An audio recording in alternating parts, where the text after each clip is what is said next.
Hello বন্ধুরা, আমি তোমাদের কাজল ম্যাম জ্ঞানজ্যোতি কোচিং সেন্টারের পক্ষ থেকে তোমাদের সকলকে জানাই স্বাগত।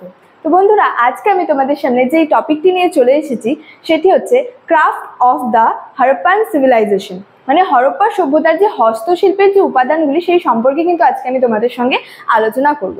তো আলোচনার আগে তোমাদেরকে একটা ছোট্ট ইনফরমেশন দিতে চাই, সেটি হলো তোমরা যারা আমাদের কোচিং সেন্টারে এখনো যুক্ত হওনি কিংবা যুক্ত হতে চাইছো, তারা উপরে দুটি নাম্বার দেখতে পাচ্ছ 6295916282 এবং 7076398606।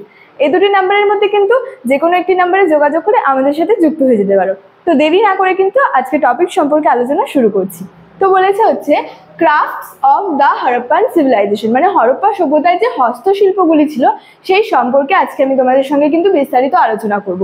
তো সেখানে ওই ক্রাফটগুলির মধ্যে হচ্ছে যেগুলি ছিল আর কি অস্ত্রশস্ত্র, পোশাক আশাক ও হচ্ছে বস্ত্রশিল্প এবং হচ্ছে মৃৎশিল্প, মানে যে সেখানে যে হরপ্পা সভ্যতার হস্তশিল্পগুলি ছিল সেগুলির মধ্যে কিন্তু অস্ত্রশস্ত্র, পোশাক আশাক ও বস্ত্রশিল্প এবং মৃৎশিল্পগুলি কিন্তু মূল ছিল, প্রধান। তো ফার্স্টে আমরা আলোচনা করবো হচ্ছে অস্ত্রশস্ত্র সম্পর্কে। তো বলেছে যে সিন্ধু অধিবাসীদের বা যে হরপ্পার যে অধিবাসীরা ছিল তারা হচ্ছে বিভিন্ন ধরনের গৃহস্থালির যে যন্ত্রপাতি এবং অন্যান্য যন্ত্রপাতি ব্যবহার করত, যে সেই থেকে অনুমান করা যায় যে শহরের যে জনসংখ্যার কিন্তু একটি বড় হচ্ছে অংশ শিল্পে নিযুক্ত শ্রমিক ও যে কারিগরি শ্রেণীর কিন্তু লোক ছিল। এবং তারা হচ্ছে সাধারণত যে অস্ত্রশস্ত্র বা যে যন্ত্রপাতিগুলি তৈরি করা হতো সেগুলি কিন্তু পাথর এবং হলো ধাতু দিয়ে কিন্তু তৈরি করতো, এবং এই ধাতুর মধ্যে কিন্তু হচ্ছে তামার ব্যবহারটি কিন্তু সর্বাধিক ছিল। মানে তারা যে পাথর এবং হচ্ছে ধাতু দিয়ে যে নানা হচ্ছে যন্ত্রপাতি বা যে অস্ত্রশস্ত্র তৈরি করতো, তা সেই ধাতুর মধ্যে হচ্ছে সর্বাধিক হচ্ছে তামার ব্যবহার কিন্তু সর্বাধিক ছিল। তবে সেখানে কিন্তু লোহার ব্যবহারের কিন্তু কোনো সন্ধান, তেমন কোনো সন্ধান কিন্তু পাওয়া যায়নি।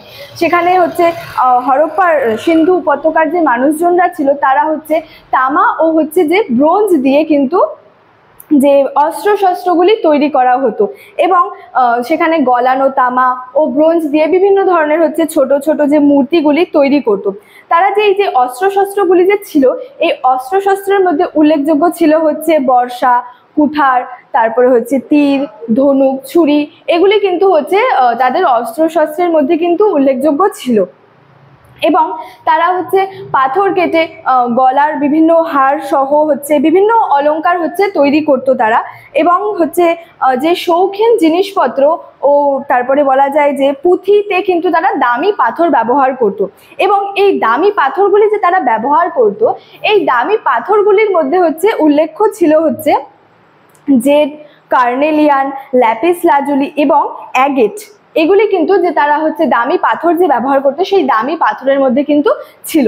এবং বলা হয়েছে যে সিন্ধুর যে অধিবাসীরা বা হরপ্পার যে অধিবাসীরা ছিল তারা হচ্ছে কাঠের চেয়ার, চৌকি, টুল তৈরিও করতো এবং কিন্তু এগুলো ব্যবহারও করতো। এবং বলা যায় যে তারা হচ্ছে নৌকা তৈরিতে কিন্তু তারা যথেষ্ট দক্ষ ছিল, এবং তারা যে হচ্ছে দামি পাথর হিসেবে কিন্তু সোনা ও রূপার যে অলংকার এগুলি কিন্তু ব্যবহার করত।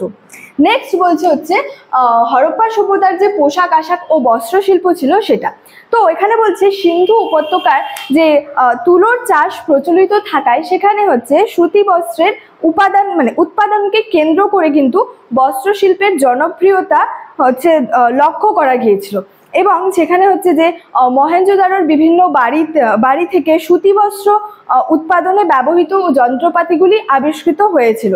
সিন্ধু অধিবাসীদের যে পোশাকের কিন্তু নমুনা পাওয়া যায়নি, তাই হচ্ছে যে সিন্ধু উপত্যকায় যে মূর্তিগুলি প্রাপ্ত হয়েছিল সেই প্রাপ্ত মূর্তিগুলি থেকে আমাদের যে এই বিষয়ে হচ্ছে ধারণা করতে হবে।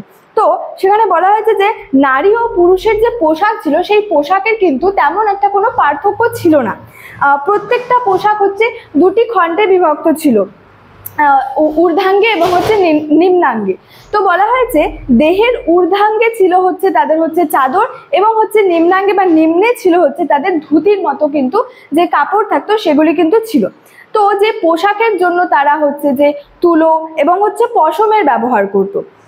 স্ত্রী ও পুরুষ কিন্তু উভয়ই হচ্ছে যে নানা ধরনের যে অলংকারগুলি সেগুলো কিন্তু ব্যবহার করতে তারা ভালোবাসতো। এবং সোনা বলা যায় যে সাধারণত সোনা এবং হচ্ছে যে রূপা দিয়ে কিন্তু এই অলংকারগুলি যে ছিল এগুলি কিন্তু তৈরি হতো। নেক্সট বলছে হচ্ছে মৃৎশিল্প, মানে হরপ্পা সভ্যতার যে মৃৎশিল্প ছিল সেগুলি বলা হয়েছে মৃৎশিল্পে হরপ্পাবাসীরা যথেষ্ট হচ্ছে পারদর্শী ছিল। তারা মাটির কলসি, জালা, থালা, বাটি, খেলনা এগুলি হচ্ছে তৈরি করতো এবং যে এগুলি যে তৈরি করতো তারপর সেগুলিকে হচ্ছে আগুনে পুড়িয়ে যথেষ্ট হচ্ছে মজবুত করে নেওয়া হতো। পরে এতে হচ্ছে তারা রঙও ব্যবহার করতো। এই যে তারা মাটির কলসি, থালা, জালা, বাটি, খেলনা এগুলা যে তৈরি করতো, পরে এতে রং যে ব্যবহার করতো, সিন্ধু অধিবাসীরা সে হচ্ছে পোড়ামাটির পাত্রের গায়ে হচ্ছে সাধারণত তারা হচ্ছে কালো রং ব্যবহার করতো এবং চকচকে ও যে মসৃণ সুন্দর সুন্দর যে চীনামাটির পাত্র নির্মাণে মৃৎশিল্পীরা কিন্তু যথেষ্ট দক্ষ ছিল। পোড়ামাটির যে সিলমোহর তৈরিতে কিন্তু তারা হচ্ছে অভ্যস্ত ছিল এবং বলা যায় যে মহেঞ্জোদারোতে প্রাপ্ত শিলমোহরে ষাঁড়ের মূর্তি তাদের হচ্ছে জীবনযাত্রায় হচ্ছে একটা শিল্প ভাবনার যে পরিচয় সেটা হচ্ছে বহন করে এবং হচ্ছে পোড়ামাটির কাজে হচ্ছে তাদের যে জীবনযাত্রায় ব্যবহৃত হচ্ছে জিনিসপত্রের যে চিত্র এবং সামাজিক প্রতিচ্ছবি কিন্তু পরিলক্ষিত হয়েছিল। এবং বলা হয়েছে তার মানে হরপ্পার সভ্যতার বা হরপ্পার যে মূর্তিগুলি মহেঞ্জোদারোর মূর্তি অপেক্ষা কিন্তু অনেকটা সুগঠিত এবং হচ্ছে সমৃদ্ধ ছিল। হরপ্পার মূর্তিতে হচ্ছে মানুষ, বাঘ, গন্ডার, তারপরে হচ্ছে পাখি এবং হচ্ছে যে খেলনার ধরা পড়েছে এবং এছাড়াও ছিল সেখানে হচ্ছে গজদন্ত শিল্পে কিন্তু তারা নিযুক্ত ছিল। মানে এগুলি সম্পর্কে এগুলি তাদের হচ্ছে মৃৎশিল্পের সম্পর্কে এখানে কিন্তু বলা হয়েছিল। তো স্টুডেন্ট এই ছিল আমার যে হরপ্পা সভ্যতার যে হস্তশিল্পের যে উপাদান এই সম্পর্কে আজকে আমার এই ক্লাসটি ছিল।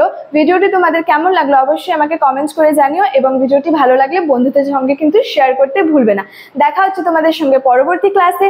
Thank you so much. Thanks for watching.